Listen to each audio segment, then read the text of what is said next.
ಯಾವುದ್ರ ಬಗ್ಗೆ ಚರ್ಚೆ ನಡೀಬೇಕಿತ್ತು ದೇಶದಲ್ಲಿ ಅದರ ಬಗ್ಗೆ ಚರ್ಚೆ ನಡೀತಾ ಇಲ್ಲ. ಮೊನ್ನೆ ಬಜೆಟ್ ನಡೆಸುವಂತ ಸಂದರ್ಭದಲ್ಲಿ ಒಂದಷ್ಟು ಜನ ಶಾಸಕರೆಲ್ಲರೂ ಹೋಗ್ಬಿಟ್ಟು ಯಾಕೆ ಯೂನಿವರ್ಸಿಟಿ ಹೊಸದು ಮಾಡಬೇಕು, ಇರೋ ಯೂನಿವರ್ಸಿಟಿಗಳಲ್ಲಿ ಬರ್ತಾ ಇರುವಂತ ಹುಡುಗರಿಗೆ ಉದ್ಯೋಗ ಸಿಗ್ತಾ ಇಲ್ಲ, ನಿರುದ್ಯೋಗ ದೇಶ ನಿಂತ ಇದೆ, ಆರ್ಥಿಕ ಪರಿಸ್ಥಿತಿ, ಉದ್ಯೋಗದ ಬಗ್ಗೆ ಚರ್ಚೆ ಮಾಡಬೇಕಾಗಿತ್ತು ಸರ್ಕಾರ, ಉದ್ಯೋಗದ ಬಗ್ಗೆ ಚರ್ಚೆ ಮಾಡಬೇಕಿತ್ತು ಮಾತ್ರ ಸರ್ಕಾರ ಮನುಷ್ಯನನ್ನ ಜಾತಿ ಧರ್ಮದ ಹೆಸರಲ್ಲಿ ಒಡೆಯೋದ್ರ ಕಡೆಗೆ ಚರ್ಚೆಯನ್ನು ತಿರುಗಿಸ್ತಾ ಇದೆ.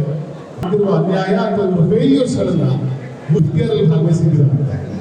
ಅವ್ರು ಹೇಳಿದ್ರು ನಾನು ಎಲ್ಲರೂ ಮುಸ್ಲಿಂ ಮಾತ್ರ ಮನೆಗೂ ಹೋಗಿಲ್ಲ, ಅವ್ರ ಮನೆಯಲ್ಲಿ ನನಗೆ ಯಾವುದೇ ಸಂಪರ್ಕ ಇಲ್ಲ, ನಾನು ಊಟ ಮಾಡೋದಕ್ಕೆ ಅಂತ ಬಂದೆ, ಖಂಡಿತವಾಗಿ ಮಾತಾಡೋದಕ್ಕೆ ಅಂತ ಬರಲಿಲ್ಲ. ನಾನು ಅದಕ್ಕೆ ಪಕ್ಕ ಲತೀಫ್ ಸರ್ ಕೇಳ್ತಿದ್ದೆ, ಇದು ಹಿಂಗೆ ಮಾತಾಡಿತಾ ಇರುತ್ತೆ ಊಟ ಯಾವಾಗ ಅಂತ ಹೇಳಿ. ಸೊ ಹೀಗಾಗಿ ಜಾಸ್ತಿ ಮಾತಾಡಿದ್ರೆ ಬಹುಶಃ ಇದು ಮಾತಾಡುವ ವೇದಿಕೆ ಅಲ್ಲ. ಅದಕ್ಕೆ ಅನಿಪುರ್ ಹೇಳ್ತಾರೆ, ನೀವು ಮಾತಾಡಲಿಲ್ಲ ಅಂದ್ರೆ ಊಟ ಕೊಡಲ್ಲ, ಹಂಗೆ ಕಳಿಸ್ತೀವಿ ಅಂತ. ಹೆಚ್ಚು ಮಾತಾಡೋದೇನಿಲ್ಲ. ದೇಶ ಬಹುಶಃ ಇವತ್ತು ಬಹಳ ಒಂದು ಸಂದಿಗ್ಧವಾದ ಪರಿಸ್ಥಿತಿಯಲ್ಲಿದೆ. ಯಾವುದ್ರ ಬಗ್ಗೆ ಚರ್ಚೆ ನಡೀಬೇಕಿತ್ತು ದೇಶದಲ್ಲಿ ಅದರ ಬಗ್ಗೆ ಚರ್ಚೆ ನಡೀತಾ ಇಲ್ಲ. ಯಾವುದ್ರ ಬಗ್ಗೆ ಚರ್ಚೆ ನಡೆಸೋ ಅವಶ್ಯಕತೆ ಇಲ್ವೋ ಅದರ ಬಗ್ಗೆ ತುಂಬಾ ಚರ್ಚೆ ನಡೀತಾ ಇದೆ. ಉದಾಹರಣೆಗೆ ಮೊನ್ನೆ ಬಜೆಟ್ ನಡೆಸುವಂತ ಸಂದರ್ಭದಲ್ಲಿ ಒಂದಷ್ಟು ಜನ ಶಾಸಕರೆಲ್ಲರೂ ಹೋಗ್ಬಿಟ್ಟು ಒಂದು ಹೊಸ ಯೂನಿವರ್ಸಿಟಿಯ ಪ್ರಸ್ತಾಪವನ್ನು ಇಟ್ಟಿದ್ರು.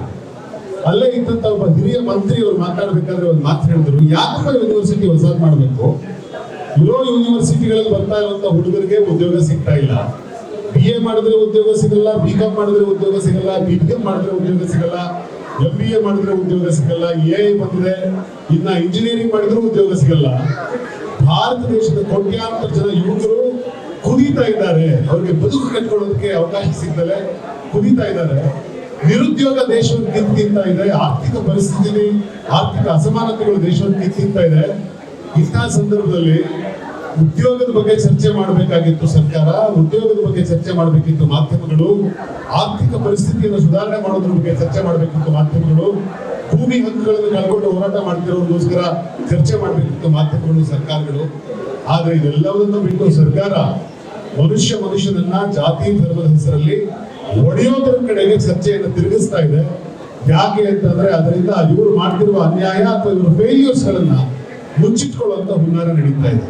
ಸೊ ಹೀಗಾಗಿ ಧರ್ಮ ಮನುಷ್ಯನನ್ನ ವಿಕಾಸದ ಕಡೆಗೆ ಕರ್ಕೊಂಡು ಹೋಗ್ಬೇಕಾಗಿತ್ತು, ಆದ್ರೆ ಧರ್ಮ ರಾಜಕಾರಣಕ್ಕೋಸ್ಕರ ಮನುಷ್ಯರನ್ನ ಒಡೆಯೋದಕ್ಕಾಗಿ ಒಂದು ಆಯುಧವಾಗಿ ಬಳಕೆ ಆಗ್ತಾ ಇದೆ.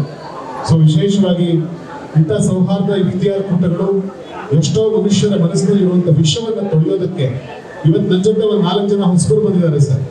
ಆ 4 ಜನ ಕೇಳಿದೆ, ನೀವು ಯಾವತ್ತಾದ್ರೂ ಇಫ್ತಿಯಾರಲ್ಲಿ ಭಾಗವಹಿಸಿದ್ರ ಅಂತ. ಅವ್ರು ಹೇಳಿದ್ರು, ನಾವು ಯಾವತ್ತೂ ಮುಸಲ್ಮಾನರ ಮನೆಗೂ ಹೋಗಿಲ್ಲ ಅಂತ. ನನ್ನ ಜೊತೆ ಬಂದಿರೋ 4 ಜನರನ್ನ ನಾನು ಕೇಳಿದೆ, ನೀವು ಇಫ್ತಿಯಾರಲ್ಲಿ ಭಾಗವಹಿಸಿದ್ದೀರಾ ಅಂತ. ಅವ್ರು ಹೇಳಿದ್ರು, ನಾನು ಎಂದೂ ಮುಸ್ಲಿಂ ಮಾತ್ರ ಮನೆಗೂ ಹೋಗಿಲ್ಲ, ಅವ್ರ ಮನೆಯಲ್ಲಿ ನನಗೆ ಯಾವುದೇ ಸಂಪರ್ಕ ಇಲ್ಲ ಅಂತ. ಅಂದ್ರೆ ಎರಡು ಸಮುದಾಯದ ಭಿನ್ನ ಸಮುದಾಯದ ವ್ಯಕ್ತಿಗಳು ಪರಸ್ಪರ ನೋಡದೆ ಹೋದ್ರೆ, ಮಾತಾಡದೆ ಹೋದ್ರೆ, ಜೊತೆಗೆ ಕೂಡಿ ಊಟ ಮಾಡದೆ ಹೋದ್ರೆ, ಇನ್ನೊಬ್ಬ ವ್ಯಕ್ತಿಯ ಬಗ್ಗೆ ಆತ ನನ್ನಂತೆ ಒಬ್ಬ ಮನುಷ್ಯ, ಅವನ ಭಾವನೆಗಳು ನಂತರದೇ ಭಾವನೆಗಳಿದ್ದಾವೆ ಅಂತ ಅವ್ರಿಗೆ ಅರ್ಥವೇ ಆಗೋದಿಲ್ಲ. ಹೀಗಾಗಿ ನಾನು ಅವ್ರನ್ನ ಬಲವಂತ ಮಾಡಿ ಇಲ್ಲ ನೀವು ಬರ್ಬೇಕು, ಅದು ಹೇಳಿದ್ರು ನಮ್ಮ ಸ್ನೇಹಿತರು ಬನ್ನಿ ಅಂತ ಕರ್ಕೊಂಡು ಬಂದೆ.